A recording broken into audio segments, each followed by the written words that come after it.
BMX just kind of started. I was 13 years old and just riding around on a Stingray.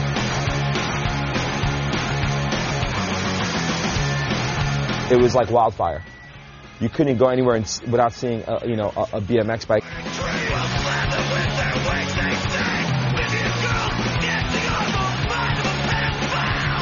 You learn how to walk, and you learn how to talk, and then probably learn how to ride a bike. You still learn how to read and write.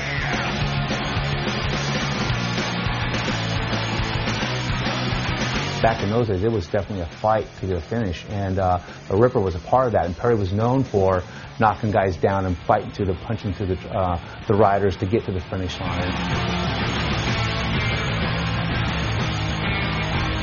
The PK Ripper was what you had to have. It was just the coolest bike.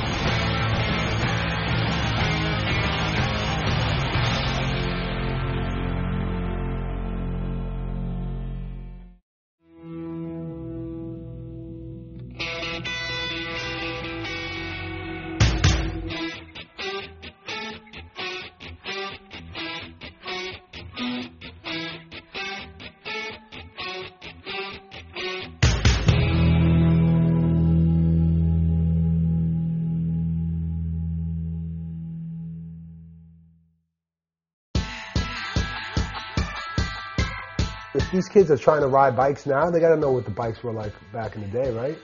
They should know about it. They should know what the f***'s up, you know? Like, I don't know.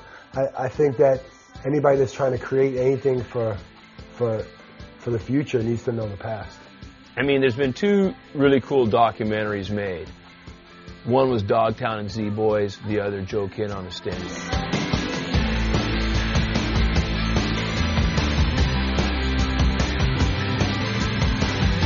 Joe Kidd was like part 2 of breaking BMX to the masses. Part 1 was Rad, the movie Rad, and then part 2 would be Joe Kidd. I think it was good. I think it told the story of BMX. I think that it was great for the sport. I wish we could see it out there a little bit more than it really did, but it really did bring something to the sport that it never had up until that point, for sure.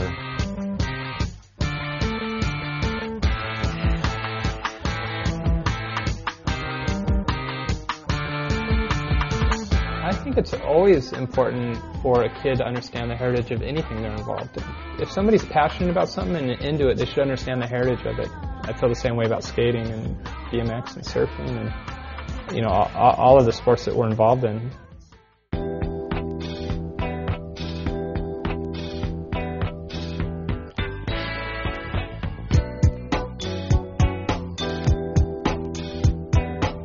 I remember the issue of Freestyle magazine, and on the cover, they had the SC racing team sitting in a convertible Volkswagen, and this guy doing a flattest tabletop over them, you know, like, and that was like the pinnacle of like seeing that issue was like, whoa, and I was just like so blown away by that bike and the guys and the SC Racing logo with the wings on the shoulders. SC was on top of their game, you know, with the wings. And Scott Braithwaite, the SC of SC Racing to this day still hold the bar of doing it like nobody else ever did it before, period.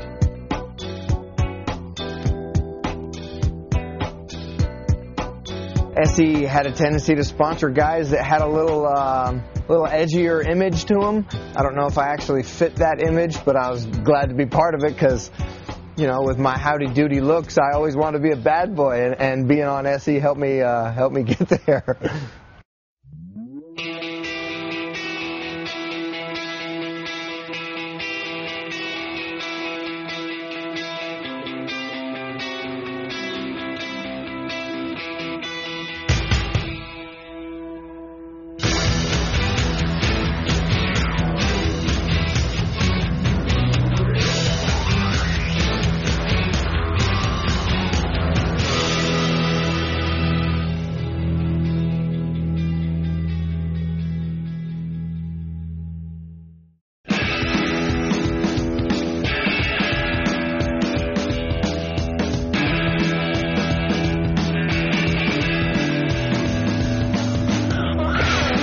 SE always had the most killer marketing. Pairing brown and baby blue is pretty forward thinking, you know, especially at that time.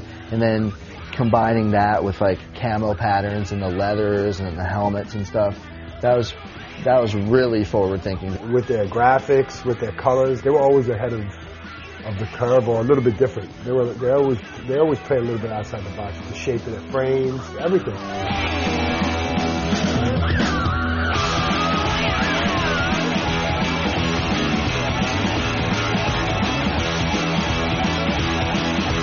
Their use of colors, their graphic sense, their approach to design. I mean, everything was it seemed so outside the box, so progressive and so ahead, and definitely had tremendous influence on the rest of the industry. The colors, baby blue, and like everybody was doing chrome, they were doing baby blue and brown and black and camouflage pads, and they were like, it was like modern day streetwear. You know what I mean? It stood out from everybody else.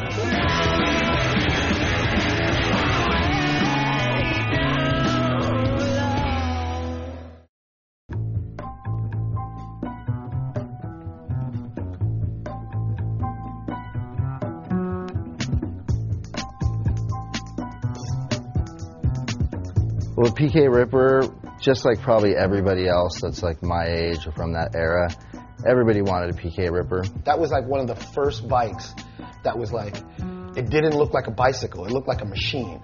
You know what I mean? Like it was just totally like super burly bike. The PK Ripper at the time it came out was the bike to have. It was ahead of its time technology-wise. It had the graphics that were like no other. It had cool colors. It was lightweight. It was strong, and it was named after PK, one of the coolest guys there is. We took the JU6, modified it, put a front gusset on it, a few changes, and then Scott said, "Okay, here's your bike." And we sat around one night. We're trying to figure out what to call it, and you know, I call it, PK Pro Ripper model, or Perry Kramer's this or that. We're sitting around, and my friend Byron Friday nicknamed me the Ripper. He's going, "Oh, dude, you're the Ripper," And next thing I know, somebody said, "How about PK Ripper?" And we all just kind of looked around and said, "Yeah, that's it."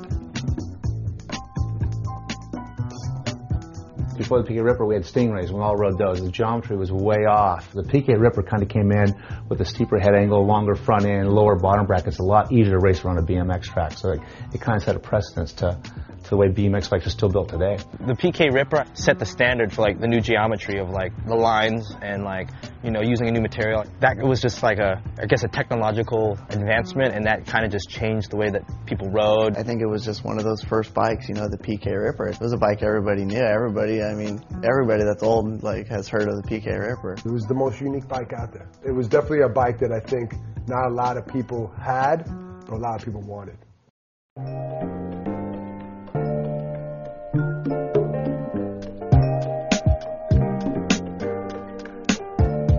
The project really was born out of, a couple of things. One of them, I think that there's, a general admiration, within certain parts of culture for retro BMX. The most iconic bike for me was the PK Ripper. It kept, resurfacing amongst conversations with me and some of my friends that are, in kind of the art world. I was actually talking with our president here, Nick, and we were talking about what he thought about the PK Ripper living in Australia.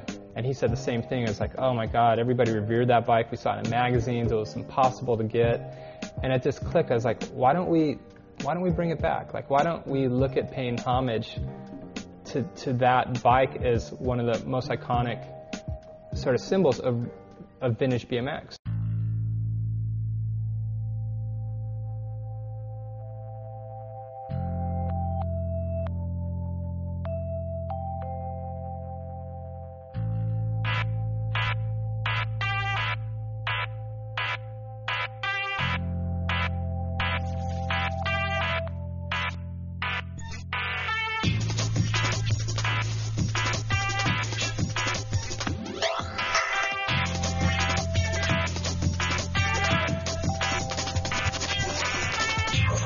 The DC project with SE to reissue the PK Ripper was really cool because there hasn't been that much attention to the hobby for like old school BMX. It's cool because DC is a huge company, so they'll be able to bring a lot of attention to you know, the whole movement of BMX, you know, from back in the day. It's really cool that DC's coming in to recognize that time of the sport. It says a lot that they're looking back at the heritage, and they're getting together with SE, and they're going to really do it upright and kind of educate the kids a little bit and kind of honor a certain period of the sport that was, you know, pretty cool to live through. I think it's really cool that they're stepping up and paying some respect to the PK Ripper, the history, you know, the impact that the PK Ripper really had on the sport of BMX, and the fact that DC supports BMX, I think is really cool that they're paying this tribute and doing this collaboration with the bike and the shoe and the whole package together as a limited edition.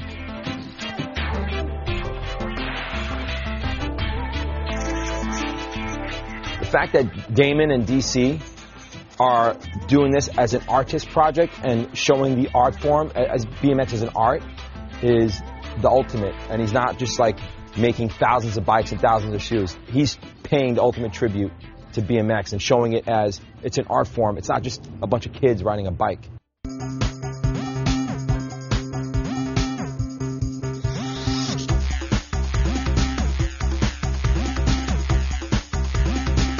I think if you look back at the beginnings of, you know, sports like skateboarding and BMX and even surfing, you know, it was all about the love of the sport.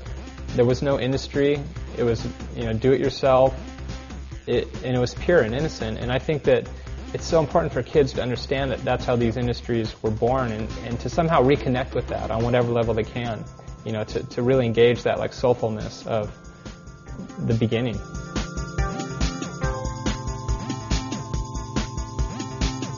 There's guys that are my age or a little bit younger that never could have a PK Ripper, that knew somebody that had one. Now they can get one, and now it's like, okay, now my life's complete, or now my bike quiver is complete to have, you know, a PK Ripper in it.